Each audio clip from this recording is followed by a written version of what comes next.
Cambodia, a small country of 7 million people, has been a neutral nation since the Geneva Agreement of 1954. American policy since then has been to scrupulously respect the neutrality of the Cambodian people. A year earlier, in March 1969, President Richard Nixon had authorized a secret bombing campaign in neutral Cambodia. When the bombs come, you have no warning. Not with the B-52s, you don't hear them, they're too high.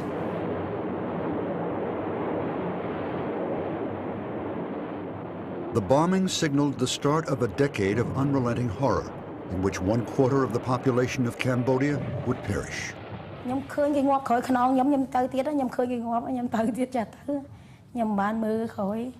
I'm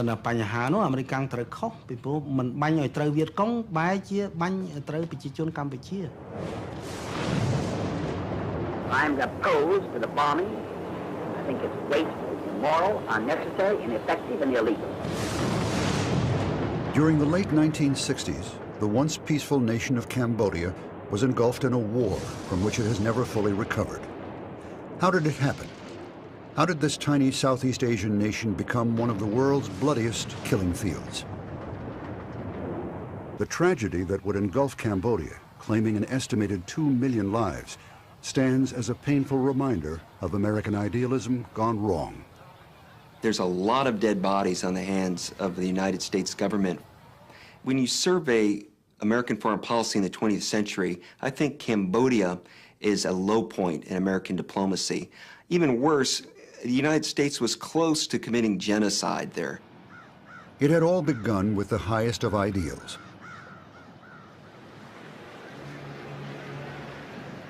During World War II, the United States and Britain had agreed, at least in principle, that all nations should be allowed to dwell in safety within their own boundaries and to determine their own political destinies.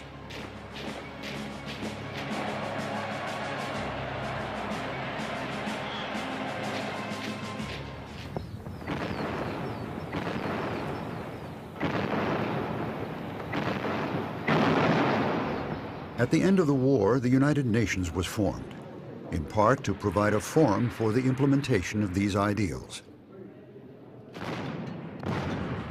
But by the 1950s, the world was thrust into the Cold War.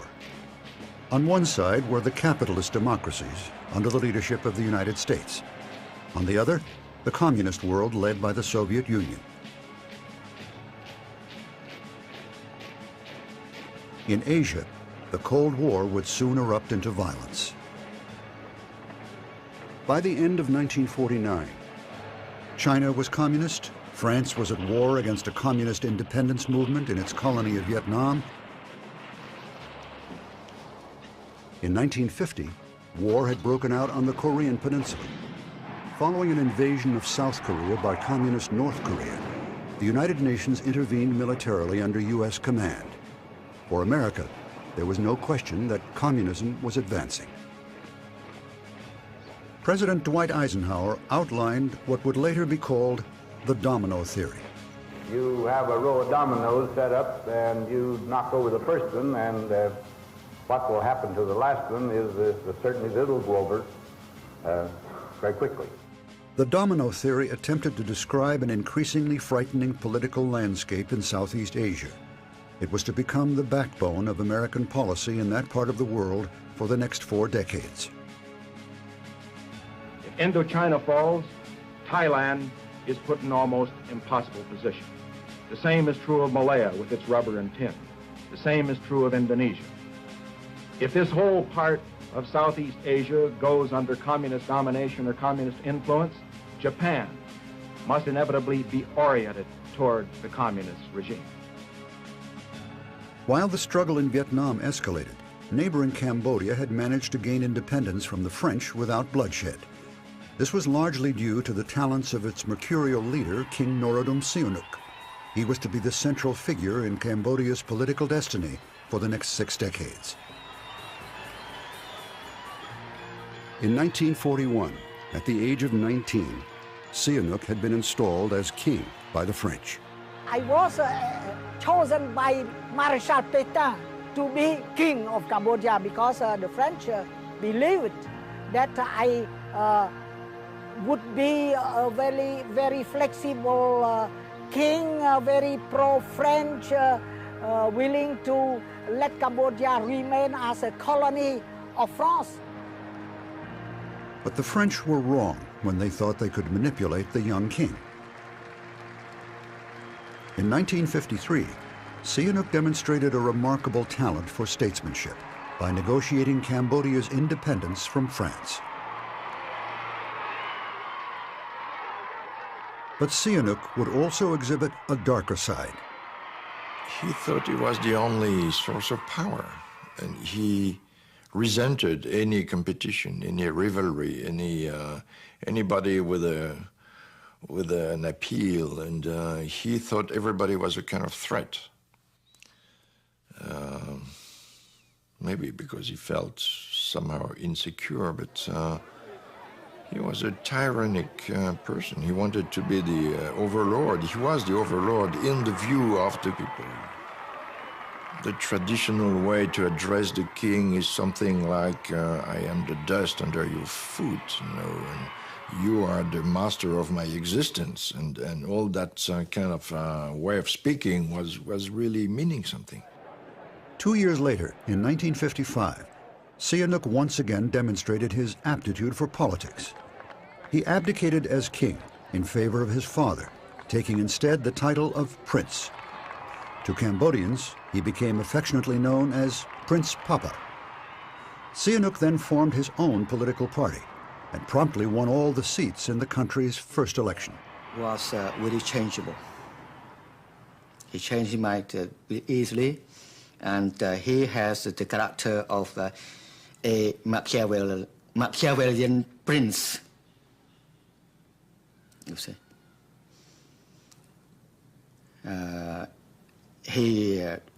In the Cold War era, he was trying to play off one power against another. Cambodia had emerged as an independent nation in a troubled region.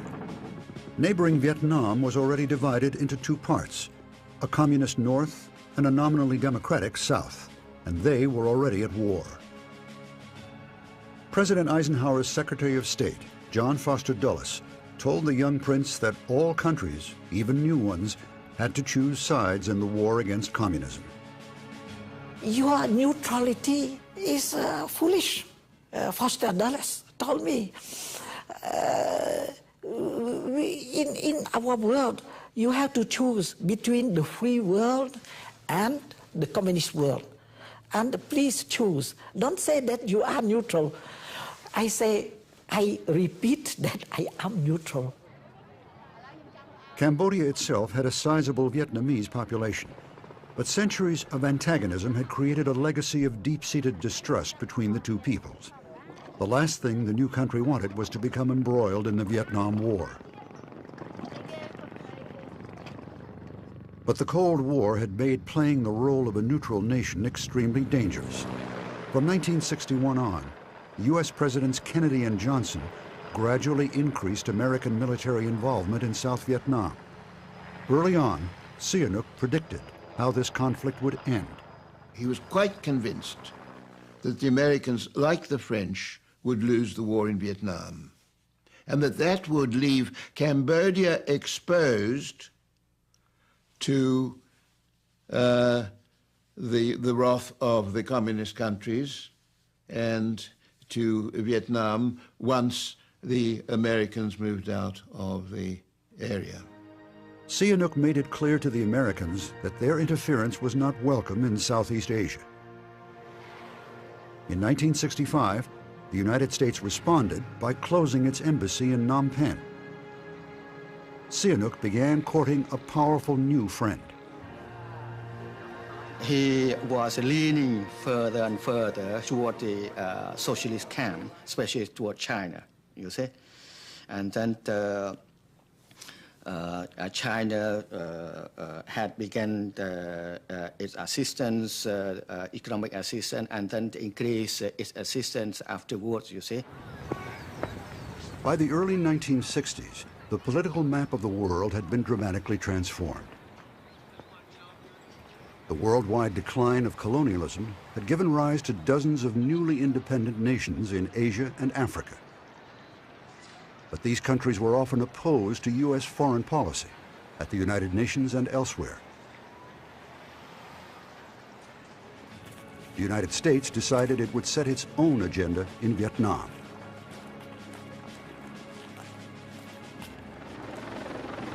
By early 1966, the United States had 190,000 troops in South Vietnam. Increasingly, communists and communist supporters sought sanctuary across the border in neutral Cambodia. Sihanouk grew increasingly worried that Cambodia would be caught up in the war. He was scared of the Vietnamese, and he felt that the only way he could alleviate or lessen what the Vietnamese might do to Cambodia when and if they won the war, and he was pretty sure they would win the war, was to make deals with them and to ally himself with them in order to save his own regime, save Cambodia's independence, and so on. He was supping with the devil, but what else could he have done?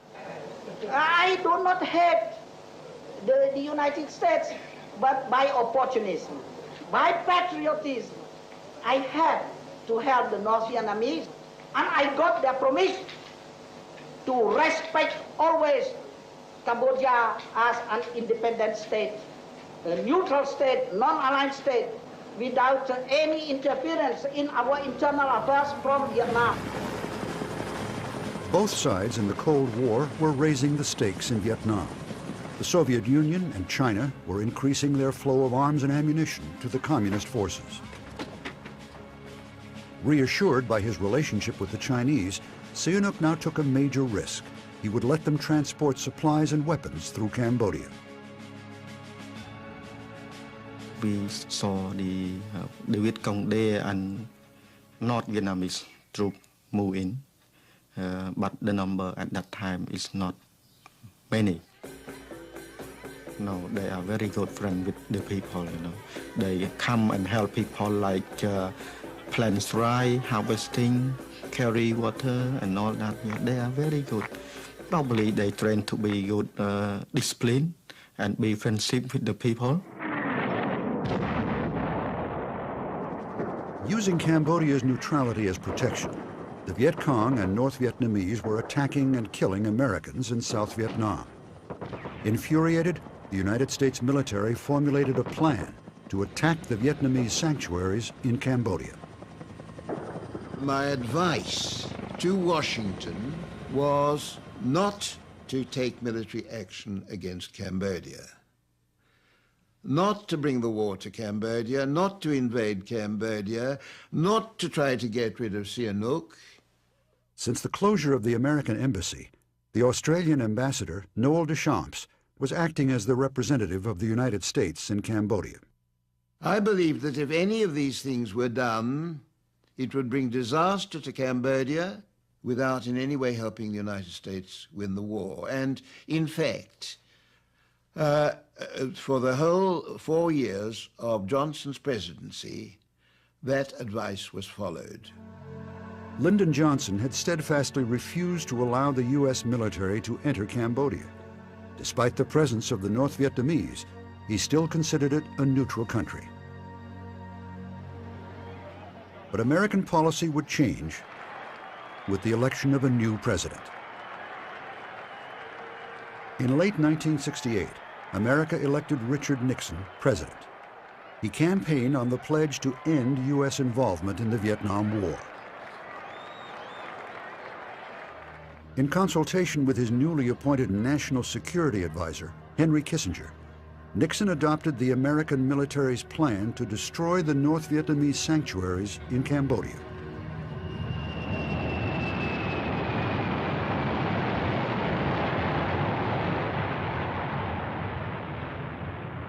In March 1969, just 8 weeks after coming to office, Nixon gave the order to begin a covert bombing campaign in Cambodia.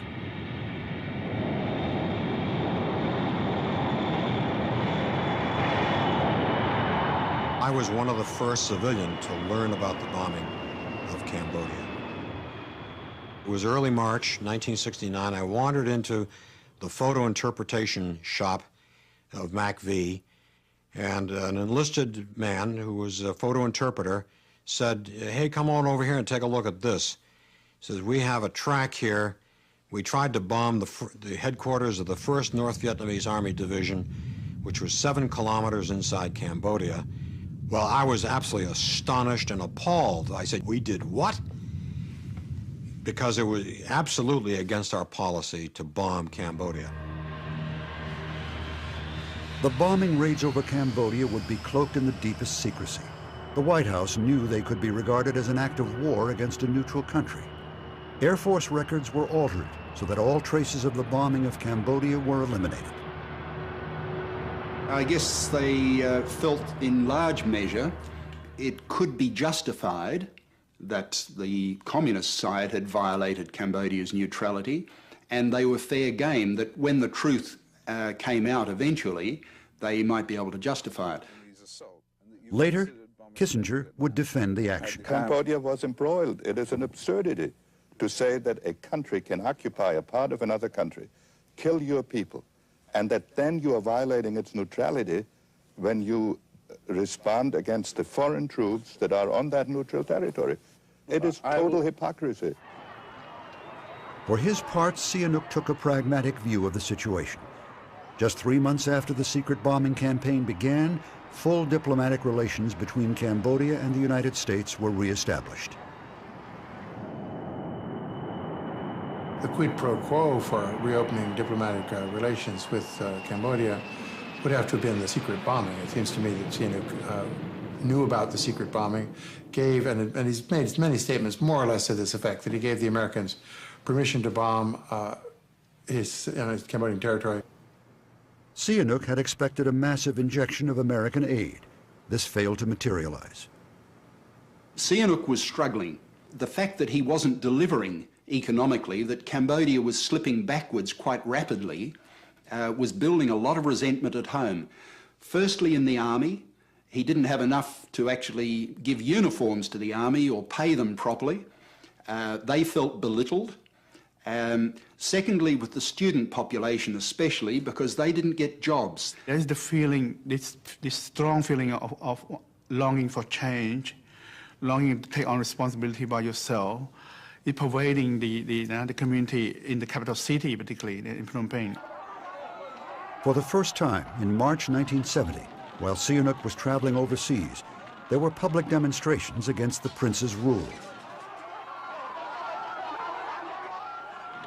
Events came to a head on the 18th of March. Lon Nol, Sihanouk's hand-picked prime minister and a general in the Cambodian army, led a coup that overthrew the prince.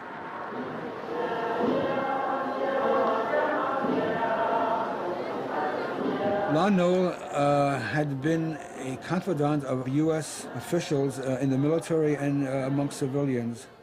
They had been in close contact with him for a long time. They had offered support to him, and he had asked for support. There were all kinds of connections. There's no smoking gun in the sense of the U.S. saying explicitly to Lon Nol, "You go and overthrow Sihanouk." But the circumstantial evidence is quite extensive. Obviously, he had American backing. Because he was not a person who would have staged a coup d'etat unless he'd had some kind of assurances from somewhere, and where else? The overthrow of Sihanouk in March 1970 is the absolute turning point for Cambodia's destiny. Up until then, it was going downhill.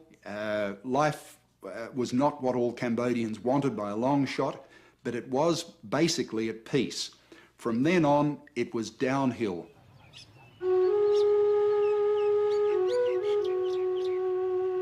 For Sihanouk, a descendant of the ancient Cambodian kings, being deposed by his subjects was incomprehensible.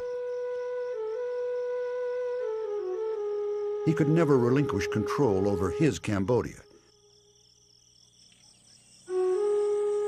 Sihanouk reacted in a way that would have unforeseeable and horrific consequences.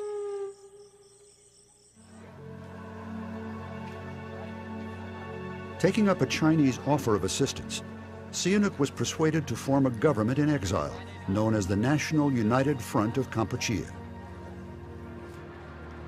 He immediately broadcast an impassioned declaration of war, calling for the Cambodian people to take arms against the Lon Nol government. During that time, a lot of argument between people in the village, students, ordinary people, teacher, monk,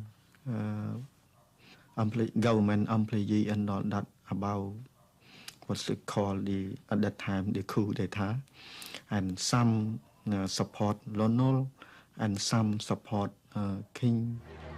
Sihanouk's United Front not only included the North Vietnamese, but also the little-known Cambodian Communist Party, the Khmer Rouge. In March 1970, Pol Pot's Khmer Rouge were nothing. Sihanouk had seen to it that way. He had undermined the communist side. This was very astute politics. We can criticise Sihanouk for all sorts of things, but he totally compromised the Cambodian communist movement, mainly by his alliance with China. They wouldn't back the Cambodian communists. They were a piddling little force. For the Khmer Rouge, this was a first step towards power, as Sihanouk's call to arms electrified the countryside. Thousands of peasants joined the communists to help Sihanouk drive out the Lon Nol government and its American allies. When Sihanouk decided to form this United Front, it gave them an alliance with the Vietnamese. It openly aligned with Sihanouk. This gave them access to arms, training, personnel, all sorts of stuff that they had not had before. Over the next 2 or 3 years, they developed into an efficient, well-armed, pretty large 40,000, 50,000 men fighting force. That could not have been done without this. It all flowed from that alliance which flowed from the coup. While Sihanouk was rallying the countryside, Lon Nol was building support in the cities for the expulsion of the Vietnamese from Cambodia.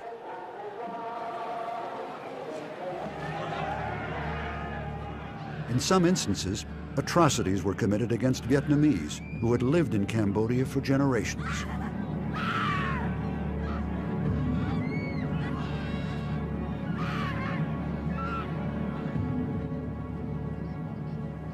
While thousands of innocent Vietnamese were killed, ancient traditions of warfare would dictate a more gruesome fate for enemy soldiers. When we had film of Cambodians cutting open bodies and ripping out the liver and eating them, Western opinion was pretty shocked by the Lon Nol forces doing that. But this is what Cambodians were doing by tradition. It is said that it's getting the spirit, the strength of your enemy. It's a ritual. Quite frequently in the early years of the war, as a mark of friendship, they would ask you to come and join them in eating the liver of the dead. On April 30th, just 6 weeks after the coup against Sihanouk, American and South Vietnamese troops crossed Cambodia's eastern frontier. In cooperation with the armed forces of South Vietnam, attacks are being launched this week to clean out major enemy sanctuaries on the Cambodian-Vietnam border. The purpose was to destroy the communist headquarters that the American military believed must be coordinating the war in South Vietnam. We take this action not for the purpose of expanding the war into Cambodia, but for the purpose of ending the war in Vietnam. Nixon was convinced that with the communist control center destroyed, South Vietnam's security could be assured. The United States could declare victory and then complete its planned withdrawal of U.S. troops. This is not an invasion of Cambodia.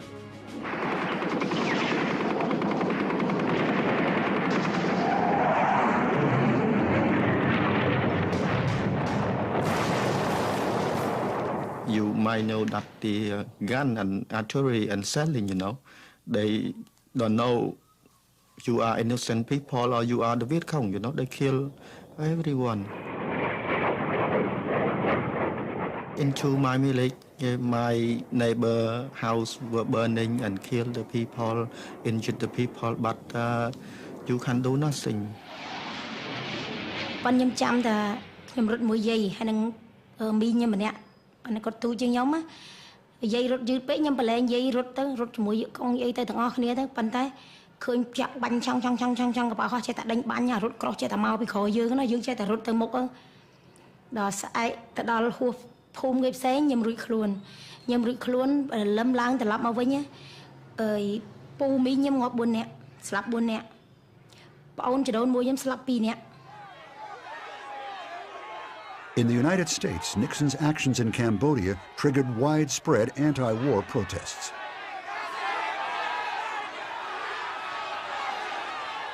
Nixon dismissed the protests with contempt. You know, you see these bums, blowing up the campuses. Listen, the boys that are on the college campuses today are the luckiest people in the world.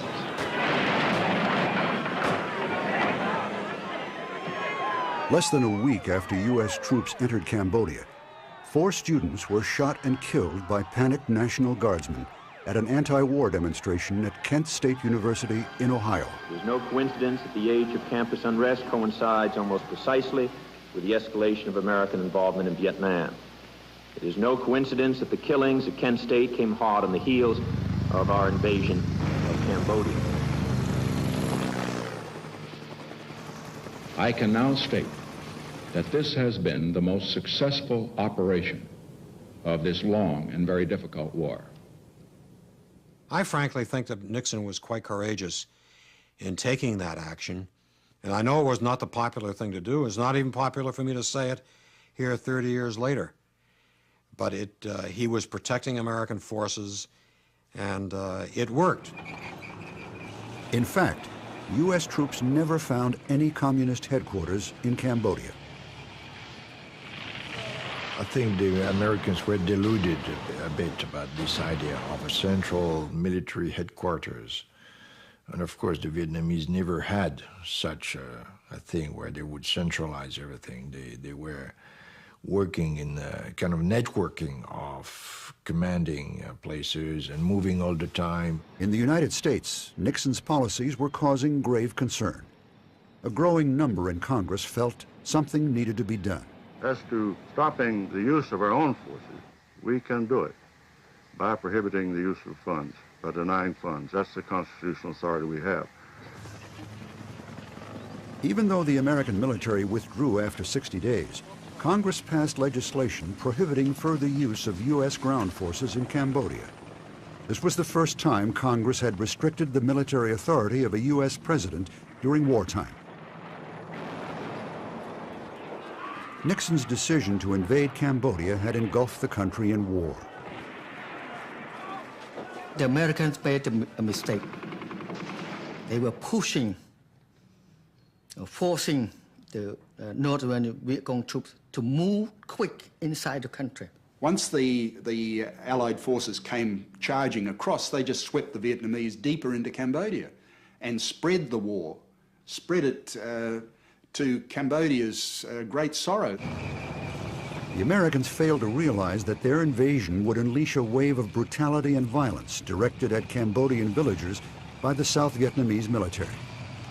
ប្រជាជនអង្គស្រួលដោយបានជម្រាបខ្លះហើយគឺវេទនាខ្លាំងណាស់ពេលដែលកងទ័ពសៃកនទៅមានប្លន់មានកាប់សម្លាប់មានចាប់កូនកំមុំគេអាហ្នឹងមានចាប់កូនកំមុំគេរំលោភហើយប្រជាជនខ្លះដូចតែពុកធំបានរត់ទៅមានបាញ់សម្លាប់នៅនឹងក៏មានដែរបាទទីគេខ្លាចសាហាវជាងយកកងតិចយកកងមិនមែនយើងទៅសើវាក៏តែវាមិនដែលទេថាធ្វើឲ្យប្រជាជនភ័យខ្លាចអីណាបើធីគេចូលមកខ្លាចមកកាលណាក្មេងយីតុងគេគូសយកខ្ជូងគូសមុខកុំឲ្យវាស្អាតកុំឲ្យមើលទៅឃើញស្អាតគូសមុខឲ្យអាក្រក់ធ្វើសាចឹងទៅកុំឲ្យធីគេស្រឡាញ់ចាប់មីខ្ញុំទៅកូនមួយវានៅស្អាតចាប់ប្តីចងនៅកណ្ដាលផ្ទះយកប្រពន្ធលូបមុខហ្នឹងហើយណាហ៊ានធ្វើអីអត់មានណាហ៊ានធ្វើអី Pushed ever deeper into Cambodian territory by the Americans and their South Vietnamese allies, the North Vietnamese, Viet Cong, and Khmer Rouge launched an offensive against Lon Nol's forces.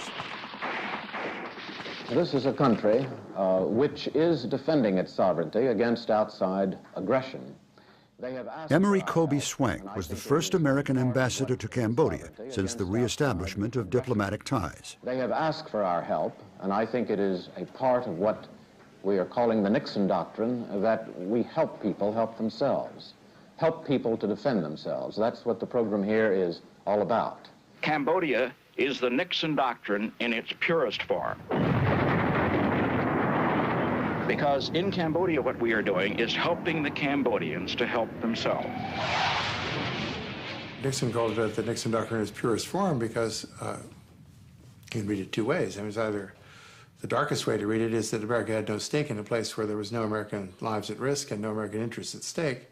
That's a dark reading. A positive reading is we weren't paying any costs for something that was helpful to us in our Vietnam War. Here we are in the middle of a war with Vietnam, one that was not clearly defined. We're not sure what we're doing there. Nixon comes in and decides that we're going to have a new Vietnamization program, slowly get peace with honor and bring American troops home. And what do? We engage in an incursion in Laos and Cambodia and do a reckless bombing campaign in which virtually hundreds of thousands of people die at the hands of the United States. The Americans is following the agenda, which is not necessarily have anything to do with Cambodia's interests. In fact, the American was disengaging. The American, in fact, is packing up to go home, starting from '68. And we did not know that. In fact, we are joining the Vietnam War at the wrong time. Frustrated by Congress's restrictions on the use of ground troops, the Americans stepped up the supply of arms and equipment to Lon Nol's forces. Despite this, they were no match for the battle-hardened North Vietnamese and Viet Cong. When this became clear, the United States responded by intensifying the strategic bombing campaign. The country became a free-fire zone.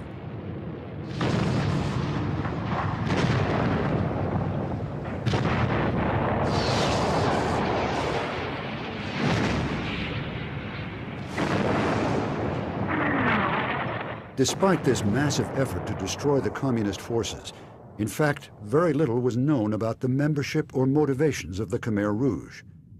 One of the few journalists who managed to meet them was Serge Thion. It was not yet the real Khmer Rouge kind of iron hand.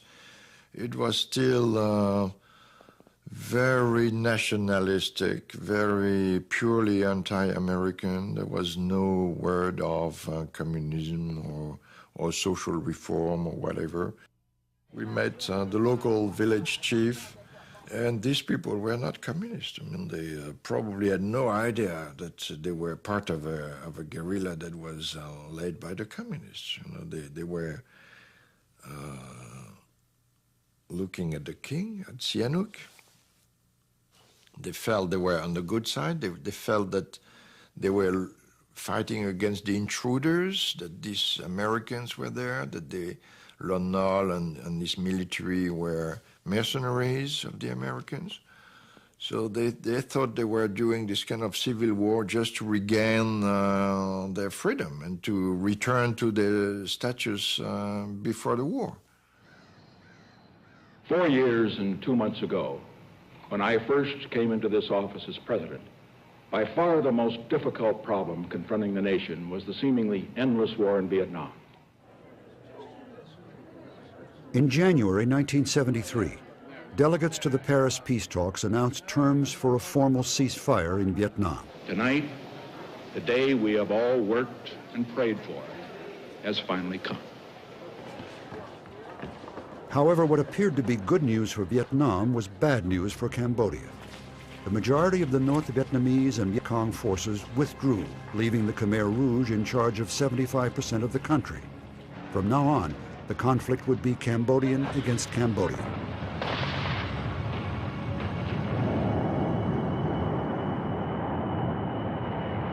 In support of the Lon Nol government, the United States decided to further intensify the bombing in Cambodia.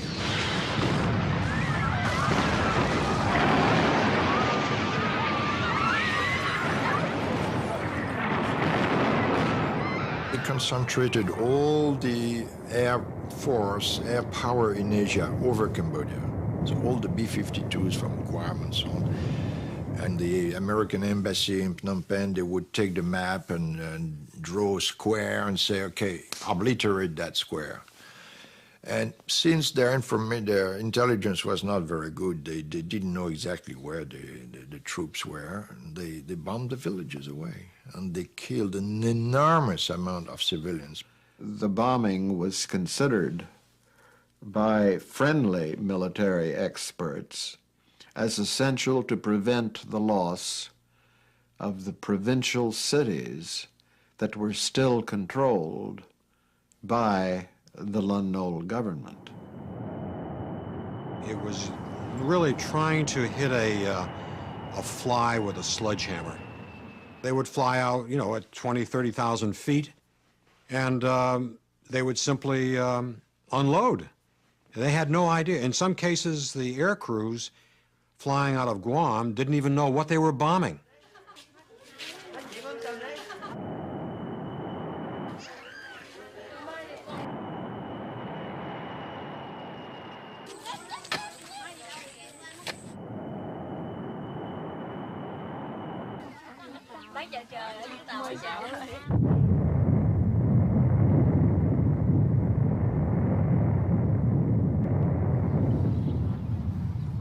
Dục đang qua lư qua hoa mau phim nhóm nó cô mai ở nhóm cô non nhóm rốt châu đây đó vừa hơi tầm lẹ đó vừa tầm lẹ mà khôi lư lần chui đây sao hột châu thoáng say hơi chỉ rồi á chìm rồi hai trong đọc má đó đó vừa phật lại nhóm từ mưa lại tầm lẹ hơi ảnh đây phân chừng ấy hơi chìm đôi đâu nói chìm rồi I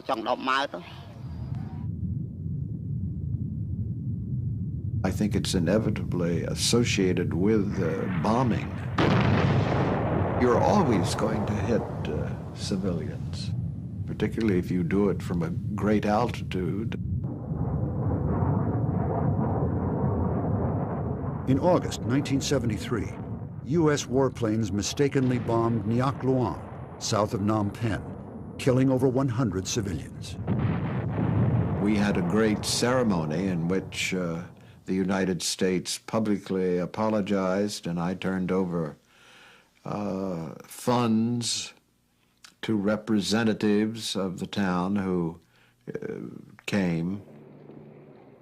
Of course, compensating for loss of human life is always unsatisfactory. Mes condoléances personnelles et les condoléances de tout le peuple américain.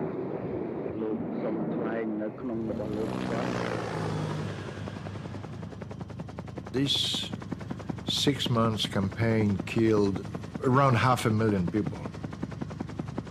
It explains also the kind of radicality of the Khmer Rouge, because they were under the bombings and they remained there. So the survivors were very tough people because they had been through hell, really.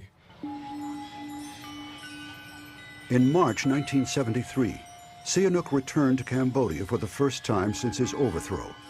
He traveled to the forests near Siem Reap, where the Khmer Rouge had set up their headquarters in the overgrown temples of Angkor.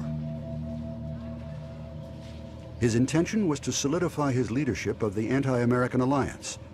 The experience would prove unsettling. He almost got hit by some bombs when he was there in Siem Reap. So he comes in 73, embracing Pol Pot and some of his people in the forest. It says, I'm your leader, and they kind of hypocritically go along with it for the movie's sake, but it's all very nerve-wracking. I think he was pretty frightened most of this trip. He could have just had an accident during this trip. But he gets back to Beijing, and then he knows pretty much the jig is up on taking charge this moment. He's seen the real leaders, and he knows these are very strong, pretty ominous people. By using Sihanouk's name to attract recruits, the Khmer Rouge forces had grown from under 3,000 to over 150,000. The bombing had only solidified anti-American sentiment. It was a great recruiting thing for the Cambodian communists. People either got so upset about the bombing that they would join the Khmer Rouge to try and have some hope of fighting back, or they deserted the countryside to go to the cities where they felt that they would be a bit safer. So there was a huge refugee flow from the countryside to the cities. That made it even harder for the Lon Nol regime to manage the people they had under their control. So Phnom Penh, the capital, for example, went from 500,000 or 600,000 population to 2.5 million. Phnom Penh was full of lots of refugees. The city's infrastructure was completely overwhelmed. There were poor, angry people everywhere. To make matters worse, the Khmer Rouge were nearing the outskirts of the city.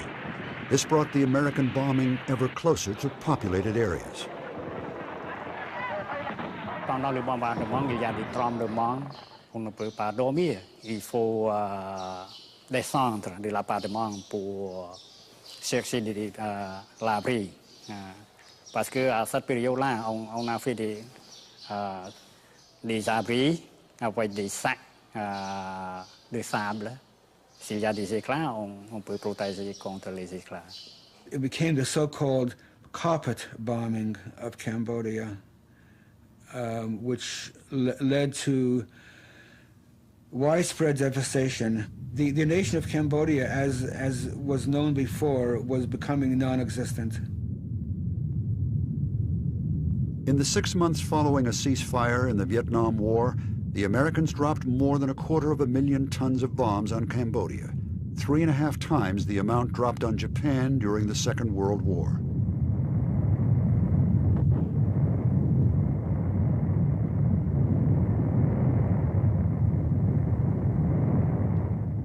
In his last press conference, Ambassador Swank expressed his disillusionment with the American presence in Cambodia. I said the war has lost meaning. And I meant any meaning for the United States, which, of course, at that time was at peace, supposedly. In the United States, there was strong sentiment against the continued bombing of Cambodia. Nixon was accused of abusing his presidential power. The President of the United States is not a dictator. At least he's not supposed to be. He's supposed to respond to the expressed will of the Congress in law as passed. By the summer of 1973, Congress had decided that the bombing of Cambodia had to stop. On the 15th of August, 1973, the last American bombs to fall in Southeast Asia exploded around the perimeter of Phnom Penh. The end of the bombing campaign was followed by a gradual decline in American aid to the Lon Nol government. Lon Nol himself was accused of widespread corruption.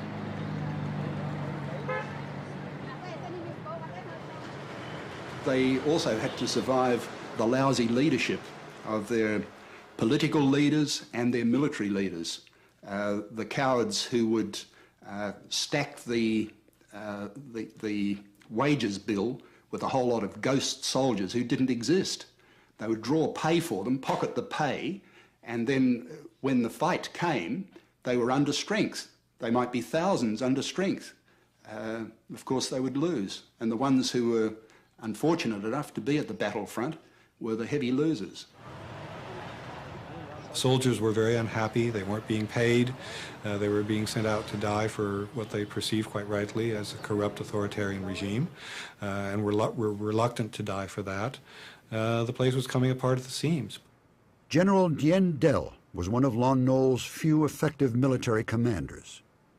The situation was very bad, and I think we have to change the leadership. Because, as I told you already, that Marshal Lon Nol cannot direct the country, lead the country.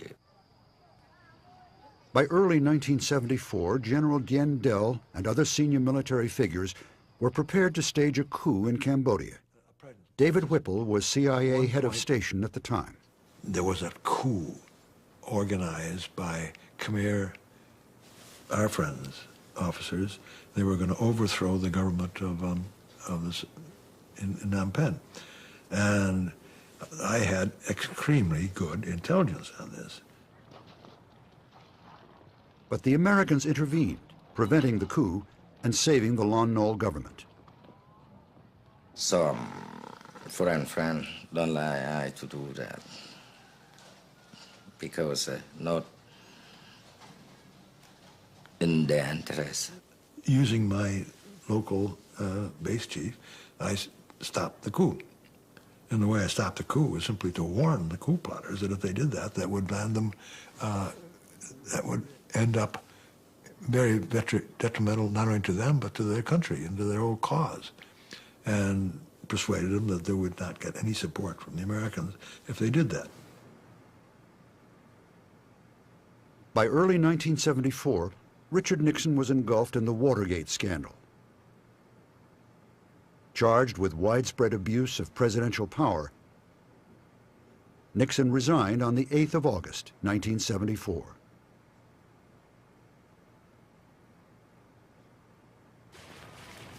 By early 1975, the Khmer Rouge were poised to deliver the final blow to the beleaguered Lon Nol government.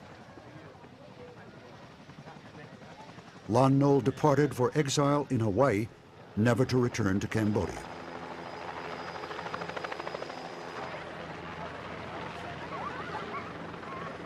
Less than 2 weeks later, American helicopters arrived unannounced in Phnom Penh.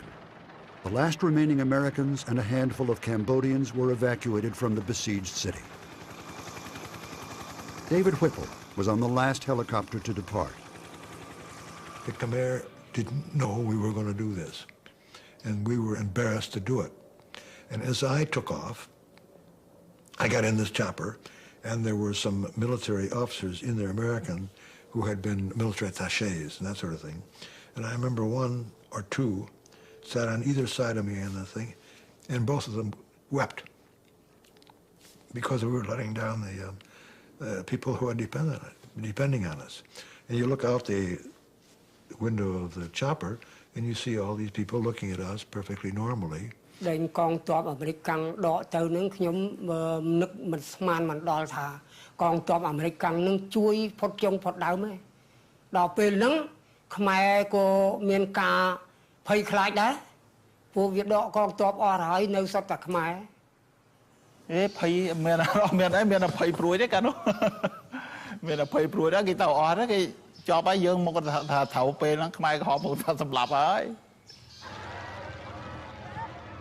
Less than 1 week after the surprise American departure, the Khmer Rouge captured Phnom Penh.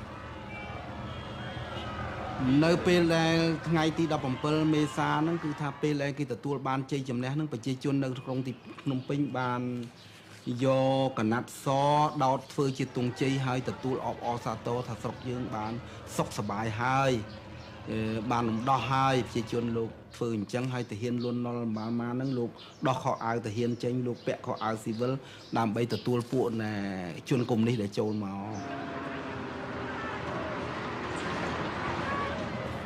ប៉ុន្តែផ្ទុយទៅវិញពួកកុម្មុយនីសហ្នឹងបានដេញឲ្យប្រជាជនចេញពីភ្លាមក្នុងរយៈពេលដែលជួបផ្ទះណាចេញភ្លាមដេញឲ្យចេញពីទីក្រុងហ្នឹងហើយដោយមិនឲ្យយកស្អីក្រៅពីអីវ៉ៃវ៉ាន់ដែលតិចតួចប៉ុណ្ណោះទេអង្គបន្តិចបន្តួចឆ្នាំង1 2ហើយនឹងសម្លៀកបំពាក់បន្តិចបន្តួចអ្នកណាដែលរឹងតឹងមិនចុះទេគឺថាគេបាញ់សម្លាប់ទម្លាក់ពីលើផ្ទះទៀត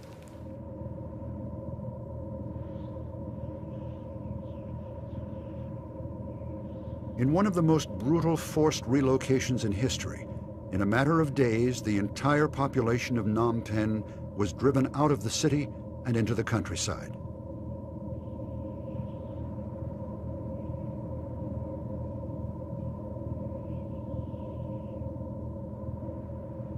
When Sihanouk finally returned, it was to an empty city. He was a powerless figurehead for a regime that was completely beyond his control. The master politician had been outmaneuvered by an obscure group of revolutionaries. The Khmer Rouge and the Chinese wanted me to remain, a figurehead in order to give respectability to the Khmer Rouge regime. For the new regime, it was year zero, and Sihanouk soon became a prisoner in his own palace. As the Khmer Rouge established their new order, a veil of secrecy descended over Cambodia. For the next 3 years, almost no news reached the outside world about what was happening. The trickle of information that did reach the West hinted at events so horrific they were hard to believe. It wasn't until December 1978 that the full extent of the Khmer Rouge's murderous reign was revealed to the world.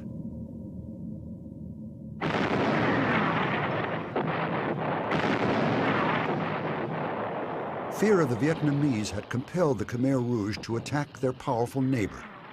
Vietnam retaliated by invading Cambodia and driving the Khmer Rouge back into the forests. The Vietnamese installed a sympathetic regime in Phnom Penh. Suddenly, the atrocities of the Khmer Rouge were on display. After years of disinterest, the eyes of the world would once again focus on Cambodia. In the end, the Khmer Rouge had been responsible for the deaths of over 1 million people. But in a sad and ironic turnaround, the United States decided to support their former enemy, the Khmer Rouge, as they were now aligned against Vietnam. The U.S. government, lo and behold, began to support the Khmer Rouge. We were very much still chagrined, seriously chagrined by our defeat in Vietnam. And we were very impressed with the brutality of the Khmer Rouge. Pretty soon the Americans find that their enemy's enemy, the Vietnamese' enemy, is more or less becoming their friend. In what many viewed as a cynical reversal, the United States began providing aid to the Khmer Rouge. Vietnam must realize that our commitment to a free and independent Cambodia is unswerving.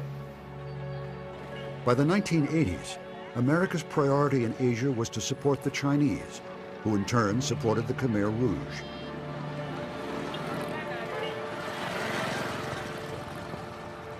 Despite the desperate need of Cambodian civilians, the United States allied itself with China in blocking United Nations aid to the Vietnamese-supported government in Cambodia. But with the collapse of the Soviet Union in the late 1980s and the end of the Cold War, American foreign policy would change direction once again. As the Vietnamese finally withdrew their troops from Cambodia, the United States withdrew its support for the Khmer Rouge. The group that had once terrorized a nation soon shrank to insignificance. Finally, in 1993, at a cost of $3 billion, the United Nations conducted democratic elections in a devastated nation. Norodom Sihanouk was once again crowned King of Cambodia, a role he had first assumed more than 50 years earlier.